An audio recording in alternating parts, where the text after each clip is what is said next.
Es una imagen que se queda grabada en la memoria de los colombianos. Es el 7 de enero de 1999 y el entonces presidente Andrés Pastrana, sentado en la mesa de negociación, espera la llegada del comandante supremo de las FARC para iniciar unos diálogos de paz. La silla se quedó vacía. El jefe guerrillero nunca llegó. Fue el principio de un proceso de paz que terminó en el fracaso y agudizó la profunda crisis de seguridad en que se encontraba Colombia. 3 años después, en una ceremonia enmarcada por morteros lanzados por la guerrilla contra el Palacio Presidencial, se inaugura un nuevo presidente, Álvaro Uribe Vélez.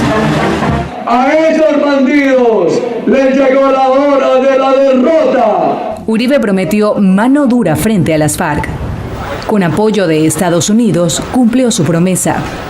Así lo explica Juanita León, una reconocida periodista colombiana que ha cubierto desde hace décadas el conflicto.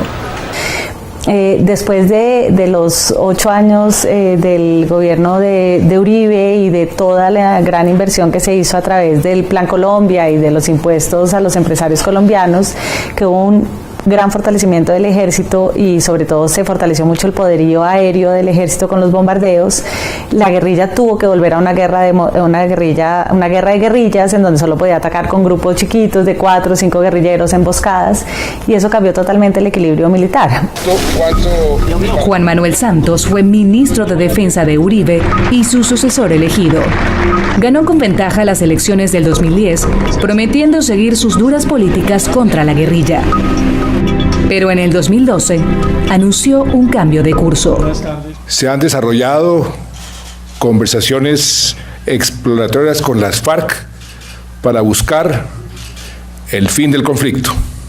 Los negociadores del gobierno y las FARC se reúnen en La Habana, Cuba. Pero acabar con el conflicto colombiano no será cosa fácil. Las FARC nacieron en los años 60 de organizaciones campesinas con ideales marxistas. A diferencia de otras guerrillas latinoamericanas nacidas en plena Guerra Fría, nunca tuvieron apoyo significativo ni de Cuba ni la Unión Soviética. Encontraron en el rentable narcotráfico los recursos para convertirse en un poderoso ejército que llegó a dominar vastas áreas rurales de Colombia. Las FARC han reclutado niños para unirse a sus filas. Han masacrado poblaciones enteras.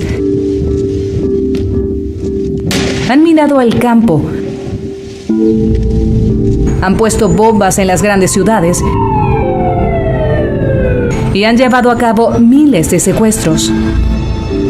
Pero las violaciones de derechos humanos no son monopolio de las FARC. Además de otros grupos guerrilleros, surgieron grupos de autodefensa paramilitar, organizaciones de ultraderecha que, según algunos cálculos, son responsables de más de la mitad de las 220.000 muertes que ha generado el conflicto, incluyendo miles de activistas de izquierda. Y el ejército tampoco tiene las manos limpias. Los militares han sido acusados de colaborar con los paramilitares. Y durante el mandato de Uribe, un escándalo reveló que hasta 3.000 civiles habían sido ejecutados por miembros del ejército y disfrazados de combatientes de las FARC, para que fueran contados como bajas de guerra. Las FARC y el gobierno llegan a los diálogos con profunda desconfianza mutua. Los plazos establecidos se han atrasado una y otra vez. El secuestro de un general por parte de la guerrilla casi descarrila el proceso. La negociación se centra en 2 ejes principales. El primero es buscar reformas económicas para enfrentar las causas de la guerra. Ya ambos bandos se pusieron de acuerdo en un ambicioso programa de desarrollo agrario. El segundo tema son las condiciones para la participación política de la guerrilla, que es una de sus principales motivaciones para negociar. En el resto de América Latina, una cantidad de exguerrilleros llegaron al poder por las urnas y por las vías democráticas. Entonces, pues el caso de Mujica, el caso de Chávez, el caso de Nicaragua, el caso de Dilma Rousseff.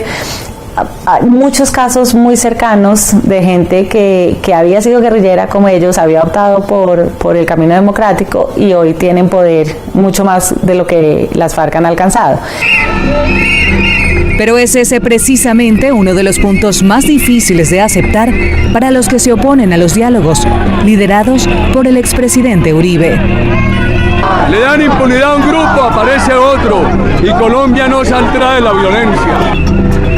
En abril, miles de colombianos salieron a marchar en protesta contra el proceso de paz. Las encuestas más recientes muestran que casi 40% de la población está en contra de las negociaciones.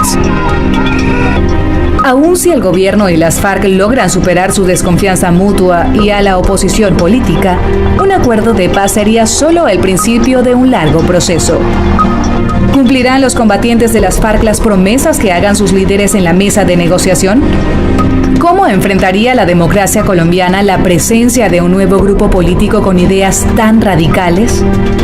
En medio de una crisis fiscal que se extiende por toda América Latina, ¿cómo financiará el gobierno las costosas reformas que promete un acuerdo?